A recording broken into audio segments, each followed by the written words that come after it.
ലോകത്തിലെ മുഴുവൻ പാപികളോടും മാനസാന്തരപ്പെട്ട് നല്ല മാർഗത്തിൽ വരുവാൻ ഞാൻ ആഹ്വാനം ചെയ്യുന്നു. നിങ്ങളൊക്കെ വിചാരിക്കും പോലീസ് കേസെടുക്കുകയും കോടതി ശിക്ഷിക്കുകയും ചെയ്താലേ ഒരാൾ പാപിയാകത്തുള്ളെന്ന്. അത് പാപി ശരി തന്നെ, സമ്മതിച്ചു, ലോകം അറിഞ്ഞ പാപി. പക്ഷേ ലോകം അറിയാത്ത കോടാനുകോടി പാപികളുണ്ട്. ആരും അറിഞ്ഞില്ല, മനസാക്ഷി അറിഞ്ഞു. നീ ആരെയാണോ ഇരയാക്കി ആ വ്യക്തി എറിഞ്ഞു. അങ്ങനെ നീ വിചാരിക്കും ഇത് കേമത്വമാണ്.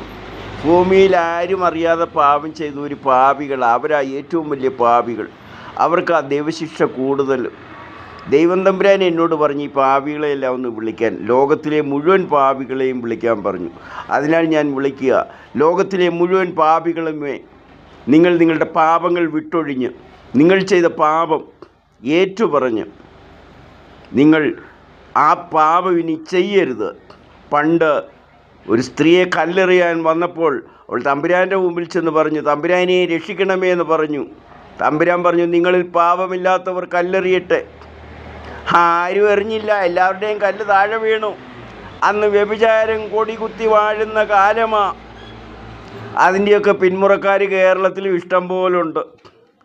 അവരുടെ പിള്ളേർ പിന്നെ കലാലയത്തിൽ ചെന്നാലും പിന്നെ നാട്ടിലാന്നേലും ഇഷ്ടം പോലെ 10 ഗുണം 10 ഗുണം കാണിക്കും. അത് തന്നെയാണോ പാപം? അങ്ങനെ എത്രയോ പാപങ്ങൾ. കൊലപാതകം പാപമാ, മോഷണം പാപമാ, പിടിച്ചോറി പാപമാ, വിരട്ടി കാശ് മേടിക്കുന്നത് പാപമാ. ഇന്ന് പിന്നെ വിരട്ടിയും ഗുണ്ടായിസം കാണിച്ചും പിടിച്ചു പറിച്ചും പിന്നെ ഇഷ്ടംപോലെ കാശുണ്ടാക്കുക. നീയൊക്കെ പാപിയാ, നീയൊക്കെ പാപിയാ.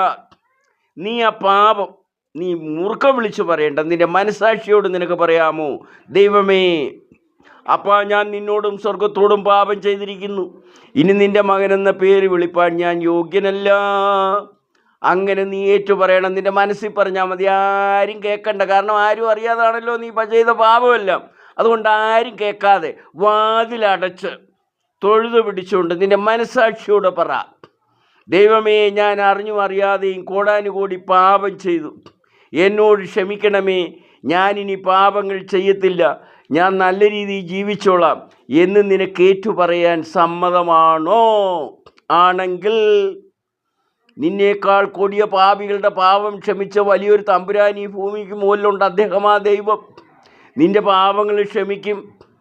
നീ അനന്തര തലമുറയോട് പറയണം, ആ പാപം ചെയ്യരുതേ എന്ന്. പണ്ട് പിന്നെ നമ്മുടെ വാൽമീകി പറഞ്ഞതുപോലെ അരുത് കാട്ടാള അരുത് എന്ന് നിനക്ക് പറയാൻ പറ്റുമോ?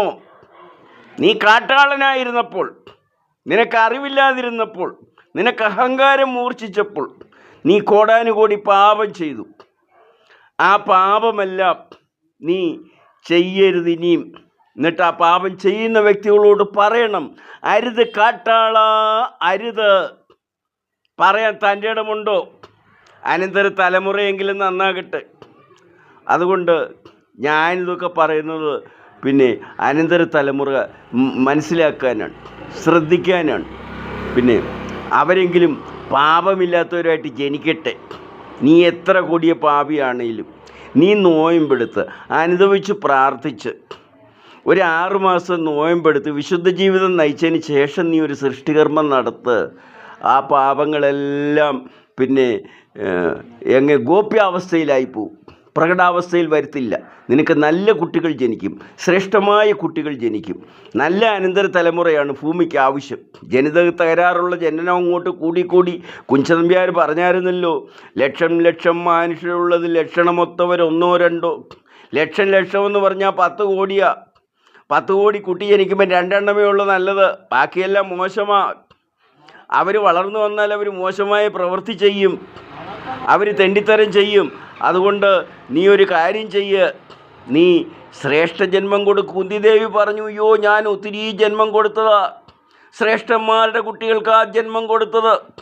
പക്ഷേ എല്ലാം മൈനസായിപ്പോയി, 0 പോലും ആയില്ല. പിന്നെ സൂര്യപുത്രനെ ഞാൻ ആദ്യം പ്രസവിച്ചത്. അവനെ ഞാൻ തന്നെ കൊലയ്ക്ക് കൊടുത്തു.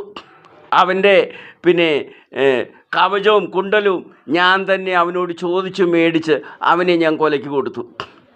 അതുകൊണ്ടാണ് കുന്തിദേവി പറഞ്ഞത്, ഭാഗ്യവന്തം പ്രസൂയേതാമാശൂരമാജ പണ്ഡിതം.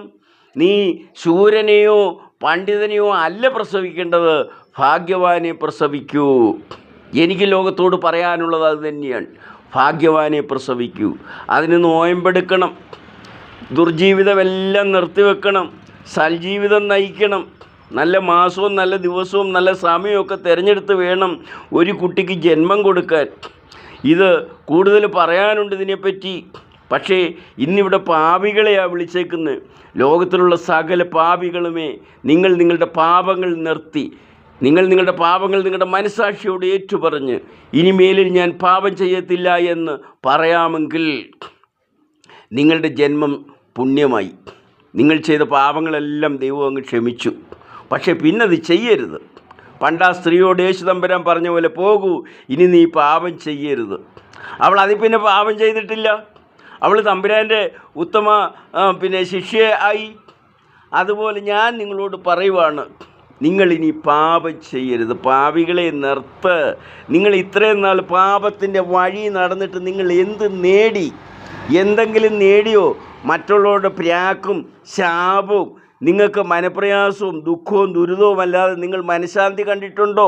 നിങ്ങൾക്ക് മനഃശാന്തി കാണണമെങ്കിൽ ചെയ്ത പാപങ്ങൾ നിർത്തി വച്ചിട്ട് ദൈവം തമ്പുരാനോടോ നിൻ്റെ മനസാക്ഷിയോടോ ഏറ്റുപറഞ്ഞിട്ട് നീ നല്ല രീതിയിൽ ജീവിക്കും. അപ്പോൾ നിനക്ക് മനഃശാന്തി കിട്ടും, നല്ല ഉറക്കം കിട്ടും, നിൻ്റെ ജീവിതം ആനന്ദമയമായി തീരും. കെട്ടുപോയ നിന്നിലെ ആത്മാവിൻ്റെ പ്രകാശം വീണ്ടും അത്യുജ്വലമായി ജ്വലിക്കും. ഇപ്പം നീ കെട്ടിരിക്കുക, ഇപ്പം നീ പിശാചിന് അടിമയാണ്. നീ ആ പിശാചിനെ വിട്ടിട്ട് നീ ദൈവത്തിൻ്റെ അടിമയാകുക. പിശാചിൻ്റെ അടിമയാകാതെ നീ ദൈവത്തിൻ്റെ ആകുക എന്ന് ഞാൻ വീണ്ടും വീണ്ടും വിളിക്കുവാണ്. പാപികളെ, വരൂ, രക്ഷപ്പെടൂ, നല്ല ജീവിതം നയിക്കൂ. ഇഷ്ടമുണ്ടെങ്കിൽ കേട്ടാൽ മതി, ഇഷ്ടമില്ലെങ്കിൽ എപ്പോഴേലും കേട്ട് നല്ല രീതിയിൽ വരണമെന്ന് ഞാൻ ആഹ്വാനം ചെയ്യുകയാണ്. നന്ദി, നമസ്കാരം.